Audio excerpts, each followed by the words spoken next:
Hey, huge fans, people of the interwebs, it's me, SilverST1, back for a Transformers review. No, Star Trek: The Official Starships Collection review. Yes, there we go. I am still experimenting with my setup. I have a tripod that I bought from Poundland. You know, it's got like a selfie stick attachment on it, with like a tripod base. I'm just trying it out for the moment. So bear with me in the next couple of reviews till I've actually cracked it. So, anyway, as you can tell, I'm a bit lower down. Usually I'm up there a bit more.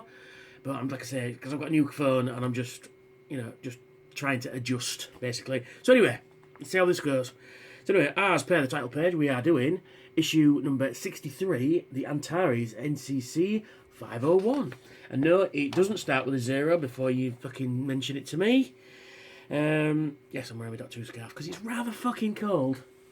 So, specification, cargo vessel in service, 23rd century, length 304 metres approximately, crew 20, destroyed 2266, Captain Rama.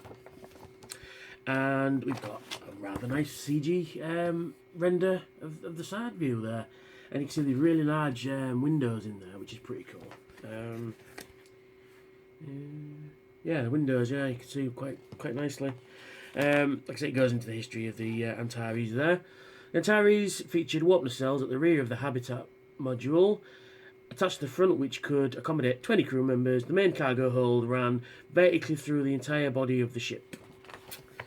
So, and then we get an image from the remastered Star Trek, not the original series, because we didn't actually see it, but the remastered Trek. As you can see there, next to the Enterprise. Pretty cool. And like I said, it goes into the episode Charlie X, and then we've got the topographical view, showing off some really nice portions. Really nice. I can't get out and speak. What am I looking for? Really nice. Going into detail. There we go. So, a baffle plate or an isolation plate was the key component of a warp core. When Charlie Evans removed the Antares warp baffle plate using his psychokinetic powers, it blew up.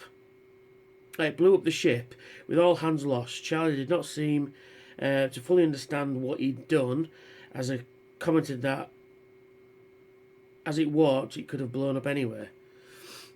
English name. In 2267, the Yorkshire NCC-501 was an Antares-type starship that was in orbit of Starbase 11 when the Enterprise pulled in for repairs after suffering damage in a severe iron storm. Registry Number. The two Antares-type robot grain ships that were assigned to the command of the Enterprise for a Quattro Triticale run to Sherman's planet had the registry number NCC G1 465. Interesting. The chief on the Enterprise, talking to Captain Kirk during Charlie X, stating that the meatloaf in the oven somehow turned into turkeys, was none other than Gene Roddenberry himself. So there we go. And designing the Antares, because it first appeared in Star Trek the Animated Series as a robot ship, which is pretty cool. And I think these are the actual designs.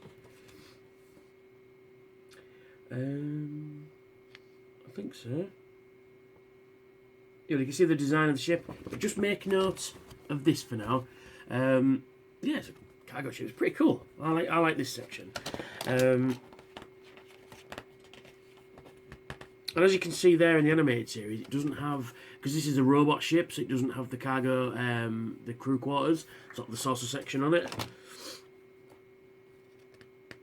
which is pretty cool. Come on.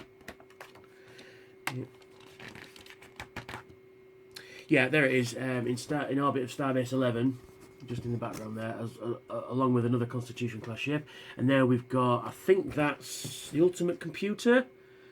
Yes, it was. Yeah, it was a robot ship that the Enterprise, under the command of the M5 computer, went out of its way to destroy, as McCoy points out. And then we got Star Trek the Animated Series, which is a chapter in Star Trek that a lot of people forget. and it's worth a watch. If you like Star Trek, it's worth a watch. Done by the company Filmation, who famously did He-Man and She-Ra and stuff like that. Lou Scheimer's company. But it was really good. I mean, it goes through sort of a brief right up on the cartoon series, and then it goes through all the episodes you should be watching. Like Yesteryear is a really good episode, actually. One of Our Planets is Missing, the L'Oreal Signal, More Trouble, More Tribbles, The Survivor, The Infinite Vulcan's a good one, Mud's Passion, Bem, The Practical Joker. Yeah, so it only ran for a single season. I think there's 20 episodes, I think. So, yeah, so there you go. So we're on screen. First appearance, Charlie X, original series. Designed by Mike Okuda. So he's obviously designed it after the original series, after the animated series, which is no bad thing.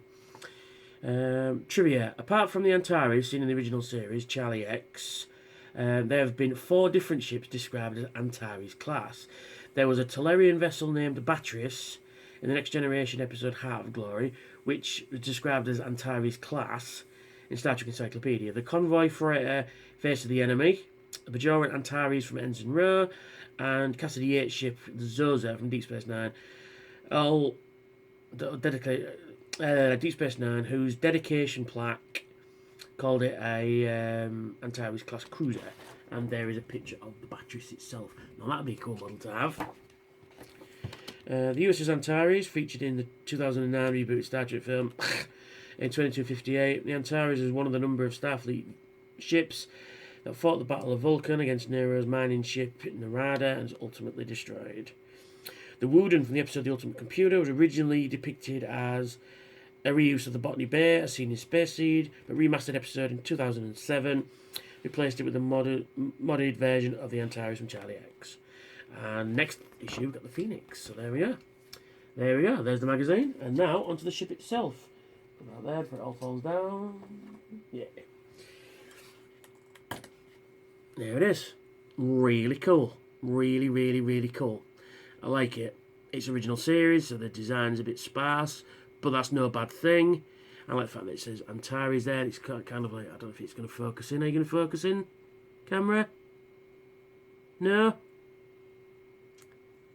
No. Anyway, it says Antares there, and it's kind of like a using cursive rather than the actual font. So you can see it on the bottom there. I don't know if it's going to pick up even more, is it? Come on, are you going to... Like I say, I'm still having baby steps with this new phone. So yeah, a really cool design. Except my port warp nacelle is slightly askew. And if you can see it there, it's just slightly cockeyed, which is a bit of a shame. So top part of it's metal, bottom part of it's plastic. The join line is part of the overall design, which is fantastic. So you can't even see there's a join line in there. So you've got the deflector dish, the warp nacelles with the little spikes on, except they're not painted, they're just painted red. And the glaring omission about this ship is there's no registry number on the saucer, like it is on the front cover there. You know, that's what's missing off here, which is a pain in the ass. I hate it when Eagle Moss do that.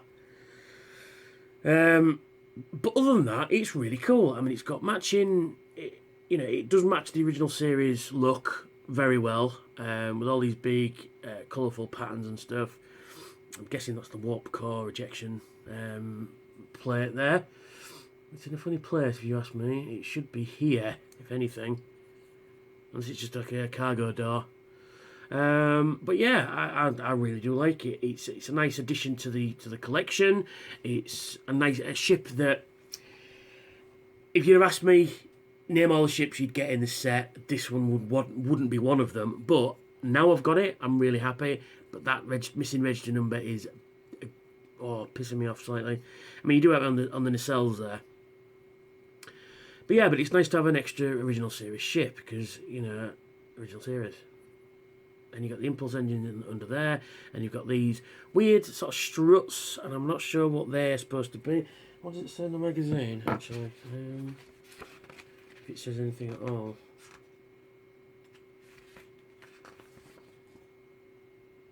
Just a support pylon.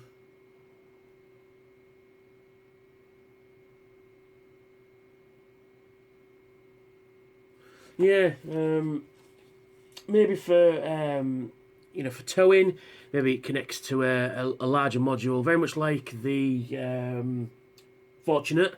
So maybe you can also connect you know, a trailer essentially to this bit, so you can have extra cargo space for it. But yeah, I like it. Just missing register numbers, irritating. That's the only problem. Yeah, like I say, it does follow the original series look very nicely. It's now, if you were cherry picking, if you're just cherry picking the Federation ships, I'd get this one because it is, like I say, it's part of the original series, sort of, and it does what it says on the tin. Really, I mean, it does fit that design ethic very nicely. You know, as part of the original series, you can see the nacelle on that side is very much cockeyed. I have to get onto Eagle Moss about that. But yeah, I think it's good. I didn't mention the Aztecing on the top. It's really nice, as well as the Aztecing on the bottom. I do like this silver painted sensor dome there, and all these extra detail. I'm guessing those are life pod hatches there. I'm not sure what that is at the front. Maybe docking ports and things like that.